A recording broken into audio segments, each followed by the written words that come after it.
welcome to the first edition of Tidbits from the Road. I purchased this GoPro Hero Session due to the impending 24-hour test. Ooh, yeah, you hear that? That's why I need a Tesla. Due to the impending 24-hour test drive that I'm about to have with a Model S, I believe is the vehicle I'm about to get.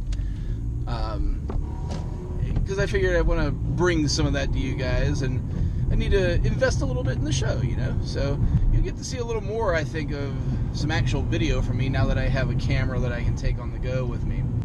But I digress. The reason I'm coming to you today from my car is I wanted to talk a little bit, needed a little hot take on the revelation that Teslarati uncovered. Congrats to that exclusive there, guys.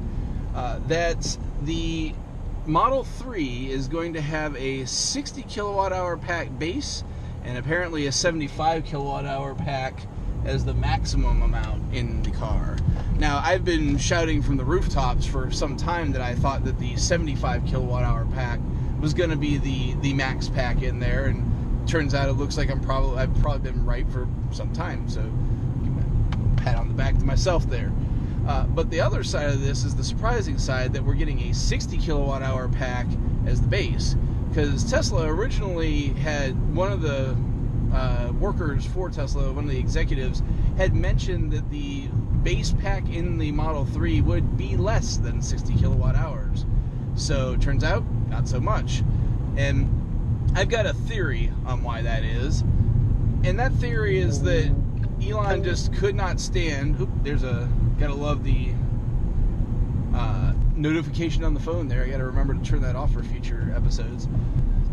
My guess here is that Elon just could not let it stand that the Model 3 was going to be beaten by the Bolt for range. I would bet that he looked at the probably 55 kilowatt hour pack. That's what I was assuming it was going to be, because I couldn't have fathomed that they would have gone much lower than 55. And said, you know what, we can throw 5 more kilowatt hours in this pack. And so that's what happened. So we originally got that range of at least 215 miles on the original announcement. And I think, based on some math I'm about to give you that's more off the seat of my pants than anything, but I think some fairly safe assumptions, I think we're going to end up with no less than a 230 mile base range on the Model 3. So let's get to why I think that. If I did some digging today, and if you recall, actually, let me back up a bit. Also, part of the article that Teslarati put out via the video that Teslanomics also had embedded in the article, was the fact that the Model S in the 100 kilowatt hour configuration sported a 16 battery module pack. So if you're not aware of how the battery packs are built, you first have the cell, which is the smallest bit of the battery pack. Those cells are arranged into modules, and those modules end up into the overall pack, making the battery for the car. The 100 kilowatt hour version of the Model S has 16 of those modules. The Model 3, apparently in the base configuration, maybe not in the 75 kilowatt configuration, but at least the base configuration, 4 modules compared to the 16 in the Model S 100 kilowatt hour version. So let's kind of backtrack a bit, because we're comparing 60 kilowatt hour pack here to 100. So let's try and arrive at what we think the amount of actual batteries will be in a normal, well, 60, I guess we can't say 60 kilowatt hour pack, because there isn't one anymore, and even the one that we had recently, at least, not the original one, was a software limited one. So the best we can say is, hey, what did the 75 kilowatt hour pack look like that was reduced to 60? So, being that 100 kilowatt hours is exactly 33% more than 75 kilowatt hours, let's knock 1/3 of those modules away. and what we come up with is roughly 11 modules that would be in use. So those 11 modules compared to 4, again, on the Model 3. And let's also remember that that's a 75 kilowatt hour pack.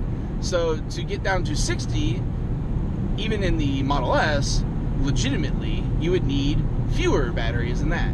All this to say that I think there's going to be a significant weight difference between the Model 3 and the Model S of the same configuration. What is that weight difference? Well, let's look. So again, we have to take the 75 rear-wheel drive as our example, because that's all we have that approaches a 60.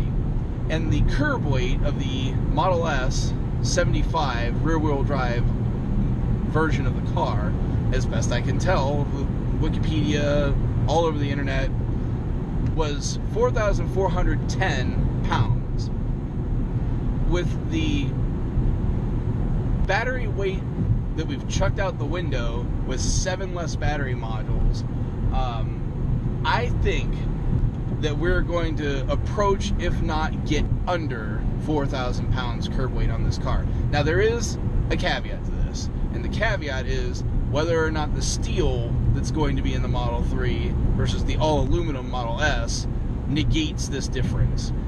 Because with literally 2/3 less battery in the car on the battery modules, and even if we have a couple more batteries per module, or that those batteries are slightly bigger, remember that we were getting a 30% better efficiency of the cells on the 2170 cells versus the 18650 cells.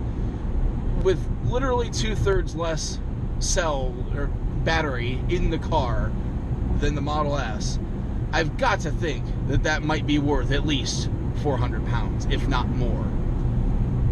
So what does that mean? Like I said, I think based on that, we're going to get a base range in this car of no worse than 235, and maybe that magical 240 number that would just be that little, hey, what's up, over to the Bolt. So we'll see what we get. But let's also remember, for those of us, me included, that are going to get an all-wheel drive car, we're going to get a range bonus out of that all-wheel drive. Now, that's never been much, and that's never been the selling point of all-wheel drive, but it is a small side benefit, and I think we can expect about probably 5 extra miles on that. So if, and that's a big if, we do get that magical 240 number, I think we'll be floating somewhere around there, close. It's possible that a 75D, or sorry, not 75, 60D version of the Model 3 might net us 245 miles of range. We will see. On the upper end, we have our 75 folks out there that hopefully I'll be one of those folks, but those of us in that 75 camp, we could potentially see 280 out of this car, I think. Conservatively, let's just say conservatively, at worst, 270. I think the 75 kilowatt hour version is going to give us 270. I would be surprised if it's any lower than that. And of course, we still have the dual motor option kicking in a few more miles for us. So that's going to do it for the first episode of Tidbits from the Road. I hope you enjoyed. Remember, if you did enjoy, please subscribe to this YouTube channel, like the videos, and share it with everybody you know. I hope I'm interesting enough to keep your attention. Remember the Patreon, patreon.com/Tesla Tidbits. This show will not supersede the flagship Tesla Tidbits show. This will be an addition. You're still going to get all the news that matters in a bite-sized form every day in the form of the Tesla Tidbits show. This will just be a little extra for those of you that are on YouTube that will enjoy it. So that's it for this one. Until next time, keep it charged and hit the road.